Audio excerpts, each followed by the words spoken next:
और लगातार वो धरने में यह बना हुआ था राजकुमार गुप्ता। और बड़े दुख के साथ ये कहना पड़ रहा है कि हमारा भाई, हमारा संघर्ष का साथी हमारे बीच नहीं रहा। उसकी एक मौत का कारण राजस्थान की भजनलाल सरकार है। एक मौत से क्या आप संतुष्ट नहीं हो और कितने युवा मित्रों को आप मौत के घाट उतारना चाहते हो? इन्वेस्टिगेशन मीडिया का भी परिवार है, रोजाना हम यहाँ आते हैं कवरेज करने के लिए, लेकिन आज जैसे हमने खबर सुनी पूरी तरह से हम भी टूट गए थे, क्योंकि ये लोग डेली इनसे बात करना और ये हमारे परिवार का एक हिस्सा, इनकी आरती तक हम कवर करके जाते हैं, रोजाना हमारा फर्ज निभाते हैं। अगर सरकार यही देखना चाहती है कि कितने लोग यहाँ से मरते हैं तो उसके लिए हमारे साथी और हम सब लोग तैयार बैठे हैं। आज का दिन राजस्थान के इतिहास में जरूर लिखा जाएगा।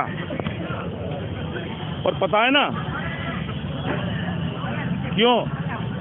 क्योंकि एक राजस्थान का एक युवा, आप समझ सकते हैं मैं क्या बोल रहा हूँ, युवा। और युवा इसलिए बोल रहा हूँ कि वो उनका नाम ही युवा, हालांकि सारे ही युवा हैं, राजस्थान युवाओं का राज्य है, लेकिन वो युवा मित्र, हम रोजाना इस यहाँ से बात करते हैं, लेकिन आज यहाँ एक तरह से मातम पसरा हुआ है। कोई जैसे ही हम आए, कोई नारे लगा रहा था, ना कोई कुछ कर रहा था, ना कोई कुछ कर रहा था। यानी कि सवाल है कि दिन भर ये आंदोलन करते थे, शाम को आरती करते थे, भगवान का नाम लेते थे, और इन्होंने 48 घंटे का वो सुंदर पाठ भी चालू किया था। लेकिन हमारी भारतीय संस्कृति में पता है ना कि जब मौत मातम इस तरह का जब शोक होता है तो फिर वो कोई पाठ पूजा नहीं की जाती। लेकिन आज वाकई संजय मीना ये प्रदेश अध्यक्ष हैं युवा मित्र संघर्ष समिति के, हम निशब्द हैं। संजय,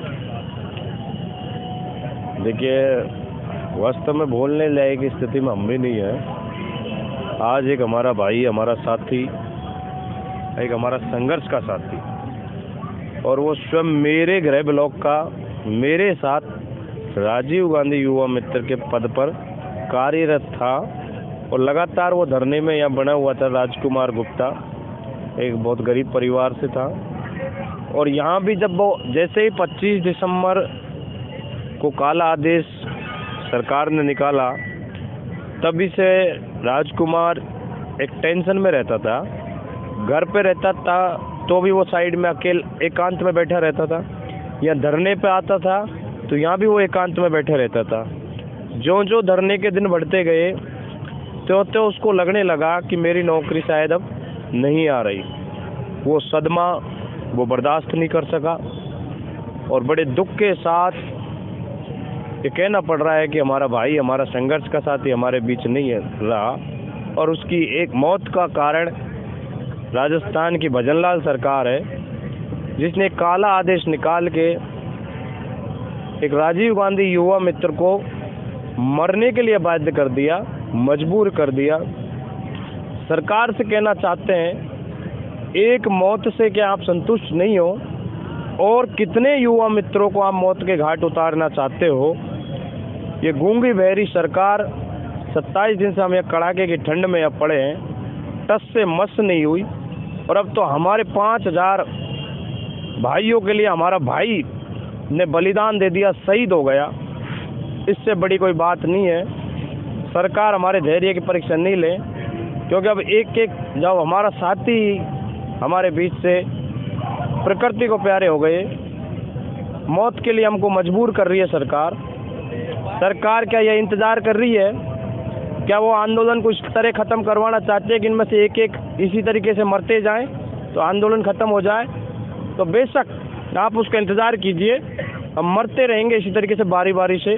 मरने के लिए तो आपने हमको छोड़ दिया है, लेकिन हम हटने वाले नहीं हैं। उससे अच्छा होगा, आप चाहते हो कि राम राज्य में वातावरण दूषित नहीं हो, शांति कायम रहे, परिवारों का भरण पोषण होता रहे, तो प्लीज़ आपसे पुनः निवेदन कर रहे हैं कि किसान मजदूर के बेटे कि आप हमारे इस मामले को संज्ञान में लें। और एक साथी तो अभी प्रकृति को प्यारा हुआ है, बाकी जो 4999 जो हमारे भाई बहन हैं, इनकी आप जिम्मेदारी लें।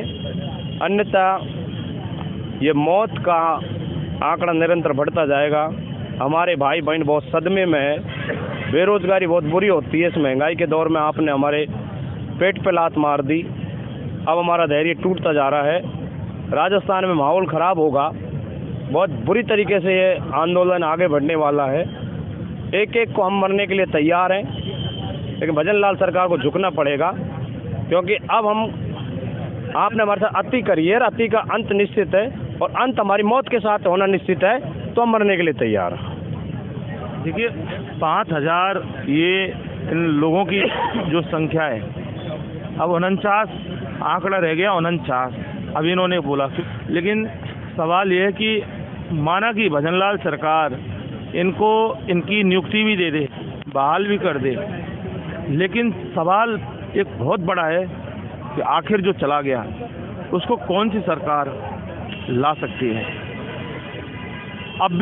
अभी भी सरकार को जिम्मेदार संजय मीना ठहरा रहे हैं, लेकिन वाकई ये हमारा परिवार, एक इन्वेस्टिगेशन मीडिया का भी परिवार है।